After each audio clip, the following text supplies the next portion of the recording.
गंगा जन्म की कथा। ऋषि विश्वामित्र ने इस प्रकार कथा सुनाना आरंभ किया। पर्वतराज हिमालय की अत्यंत रूपवती, लावण्यमयी एवं सर्वगुण संपन्न दो कन्याएं थीं। सुमेरु पर्वत की पुत्री मैना इन कन्याओं की माता थीं। हिमालय की बड़ी पुत्री का नाम गंगा तथा छोटी पुत्री का नाम उमा था। गंगा अत्यंत प्रभावशाली और असाधारण दैवी गुणों से संपन्न थी। वह किसी बंधन को स्वीकार न कर मनमाने मार्गों का अनुसरण करती थी। उसकी इस असाधारण प्रतिभा से प्रभावित होकर देवता लोग विश्व के ज्ञान की दृष्टि से उसे हिमालय से मांग कर ले गए। पर्वतराज की दूसरी कन्या उमा बड़ी तपस्विनी थी। उसने कठोर एवं असाधारण तपस्या करके महादेव जी को वर के रूप में प्राप्त किया। विश्वामित्र के इतना कहने पर राम ने कहा, गे भगवान, जब गंगा को देवता लोग सुरलोक ले गए तो वह पृथ्वी पर कैसे अवतरित हुई और गंगा को त्रिपदगा क्यों कहते हैं? इस पर ऋषि विश्वामित्र ने बताया, महादेव जी का विवाह तो उमा के साथ हो गया था, किंतु 100 वर्ष तक भी उनके किसी संतान की उत्पत्ति नहीं हुई। एक बार महादेव जी के मन में संतान उत्पन्न करने का विचार आया। जब उनके इस विचार की सूचना ब्रह्मा जी सहित देवताओं को मिली तो वे विचार करने लगे कि शिव जी के संतान के तेज को कौन संभाल सकेगा। उन्होंने अपनी इस शंका को शिव जी के सम्मुख प्रस्तुत किया। उनके कहने पर अग्नि ने ये भार ग्रहण किया और परिणाम स्वरूप अग्नि के समान महान तेजस्वी स्वामी कार्तिकेय का जन्म हुआ। देवताओं के इस षड्यंत्र से उमा के संतान होने में बाधा पड़ी तो उन्होंने क्रुद्ध होकर देवताओं को शाप दे दिया कि भविष्य में वे कभी पिता नहीं बन सकेंगे। इस बीच सुरलोक में विचरण करती हुई गंगा से उमा की भेंट हुई। गंगा ने उमा से कहा कि मुझे सुरलोक में विचरण करत हुए बहुत दिन हो गए हैं। मेरी इच्छा है कि मैं अपनी मातृभूमि पृथ्वी पर विचरण करूं। उमा ने गंगा आश्वासन दिया कि वे इसके लिए कोई प्रबंध करने का प्रयत्न करेंगी। वत्स राम, तुम्हारी ही अयोध्यापुरी में सगर नाम के एक राजा थे। उनके कोई पुत्र नहीं था। सगर की पटरानी केशिनी विदर्भ प्रांत के राजा की पुत्री थी। केशिनी सुंदर, धर्मात्मा और सत्यपरायण थी। सगर की दूसरी रानी का नाम सुमति थी जो राजा अरिष्टनेमि की कन्या थी। दोनों रानियों को लेकर महाराज सगर हिमालय के भृगुप्रस्रवण नामक प्रांत में जाकर पुत्र प्राप्ति के लिए तपस्या करने लगे। उनकी तपस्या से प्रसन्न होकर महर्षि भृगु ने उन्हें वर दिया कि तुम्हें बहुत से पुत्रों की प्राप्ति होगी। दोनों रानियों में से एक का केवल एक ही पुत्र होगा जो कि वंश को बढ़ाएगा और दूसरी के 60,000 पुत्र होंगे। कौन सी रानी कितने पुत्र चाहती है इसका निर्णय वे स्वयं आपस में मिलकर कर लें। केशिनी ने वंश को बढ़ाने वाले एक पुत्र की कामना की और गरुड़ की बहन सुमति ने 60,000 बलवान पुत्रों की। उचित समय पर रानी केशिनी ने असमंजस नामक पुत्र को जन्म दिया। रानी सुमति के गर्भ से एक तूम्बा निकल जिसे फोड़ने पर छोटे छोटे 60,000 पुत्र निकले। उन सब का पालन पोषण घी के घड़ों में रखकर किया गया। कालचक्र बीतता गया और सभी राजकुमार युवा हो गए। सगर का ज्येष्ठ पुत्र असमंजस बड़ा दुराचारी था और उसे नगर के बालकों को सरयू नदी में फेंककर उन्हें डूबते हुए देखने में बड़ा आनंद आता था। इस दुराचारी पुत्र से दुखी होकर सगर ने उसे अपने राज्य से निर्वासित कर दिया। असमंजस के अंशुमान नाम का एक पुत्र था। अंशुमान अत्यंत सदाचारी और पराक्रमी था।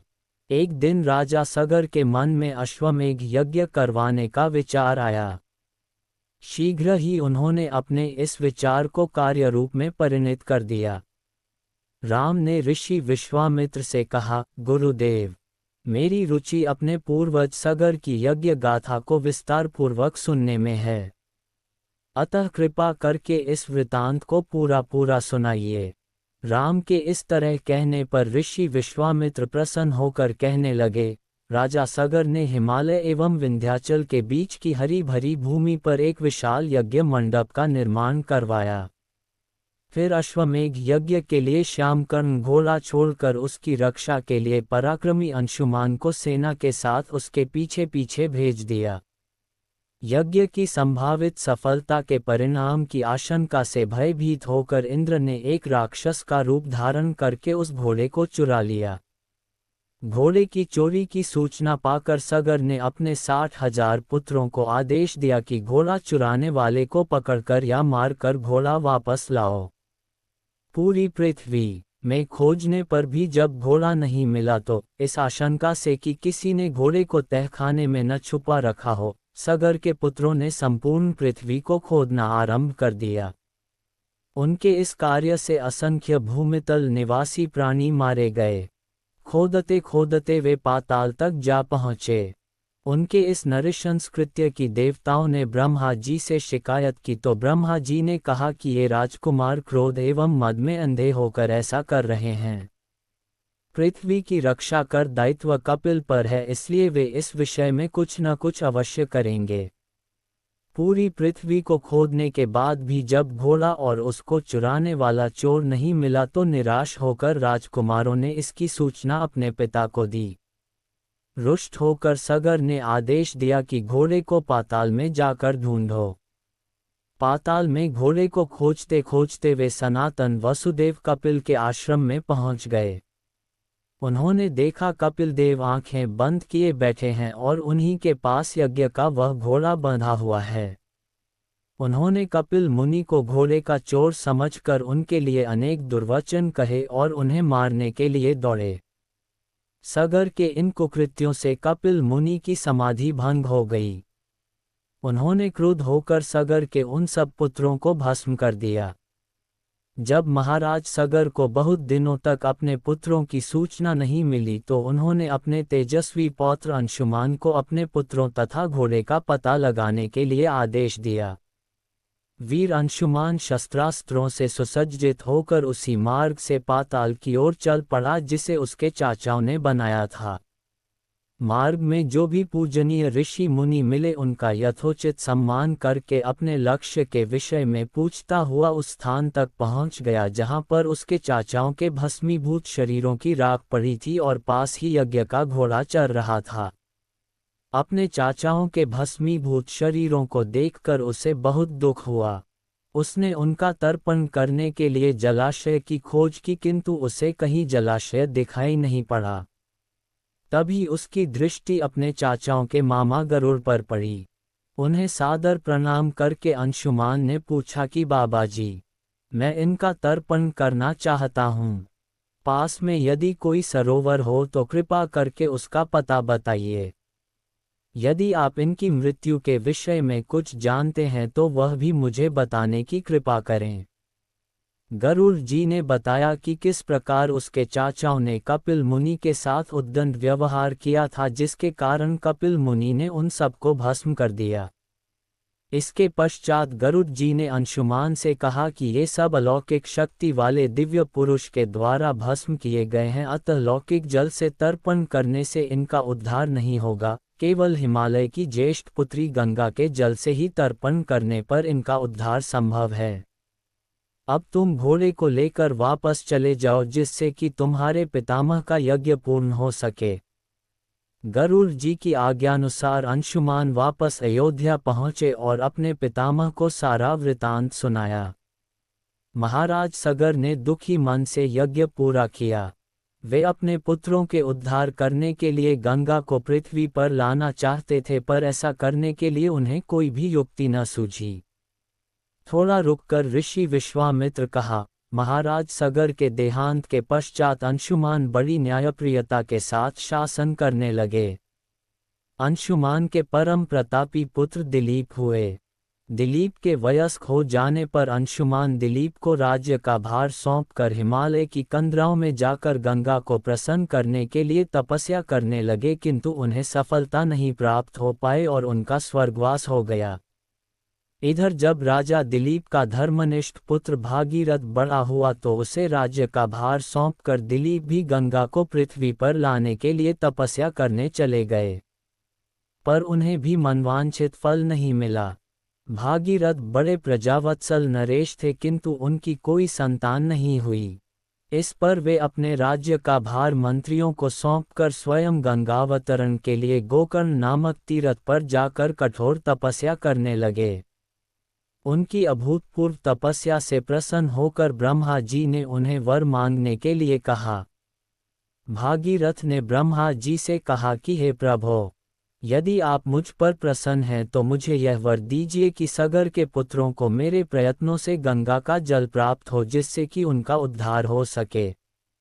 इसके अतिरिक्त मुझे संतान प्राप्ति का भी वर दीजिए, ताकि इक्ष्वाकु वंश नष्ट न हो। ब्रह्मा जी ने कहा कि संतान का तेरा मनोरथ शीघ्र ही पूर्ण होगा, किंतु तुम्हारे मांगे गए प्रथम वरदान को देने में कठिनाई यह है कि जब गंगा जी वेग के साथ पृथ्वी पर अवतरित होंगी तो उनके वेग को पृथ्वी संभाल नहीं सकेगी। गंगा जी के वेग को संभालने की क्षमता महादेव जी के अतिरिक्त किसी में भी नहीं है। इसके लिए तुम्हें महादेव जी को प्रसन्न करना होगा। इतना कहकर ब्रह्मा जी अपने लोक को चले गए। भागीरथ ने साहस नहीं छोड़ा। वे 1 वर्ष तक पैर के अंगूठे के सहारे खड़े होकर महादेव जी की तपस्या करते रहे। केवल वायु के अतिरिक्त उन्होंने किसी अन्य वस्तु का भक्षण नहीं किया। अंत में इस महान भक्ति से प्रसन्न होकर महादेव जी ने भागीरथ को दर्शन देकर कहा कि हे भक्त श्रेष्ठ, हम तेरी मनोकामना पूरी करने के लिए गंगा जी को अपने मस्तक पर धारण करेंगे। इसकी सूचना पाकर विवश होकर गंगा जी को सुरलोक का परित्याग करना पड़ा। उस समय वे सुरलोक से कहीं जाना नहीं चाहती थीं, इसलिए वे यह विचार करके कि मैं अपने प्रचंड वेग से शिव जी को बहाकर पाताल लोक ले जाऊंगी, वे भयानक वेग से शिव जी के सिर पर अवतरित हुईं। गंगा के इस वेगपूर्ण अवतरण से उनका अहंकार शिव जी से छुपा न रहा। महादेव जी ने गंगा की वेगवती धाराओं को अपने जटाजूट में उलझा लिया। गंगा जी अपने समस्त प्रयत्नों के बाद भी महादेव जी के जटाओं से बाहर न निकल सकीं। गंगा जी को इस प्रकार शिव जी की जटाओं में विलीन होते देख भागीरथ ने फिर शंकर जी की तपस्या की। भागीरथ के इस तपस्या से प्रसन्न होकर भगवान शंकर ने गंगा जी को हिमालय पर्वत पर स्थित बिंदुसर में छोड़ा। छूटते ही गंगा जी 7 धाराओं में बढ़ गईं। गंगा जी की 3 धाराएं हलादिनी, पावनी और नलिनी पूर्व की ओर प्रवाहित हुईं।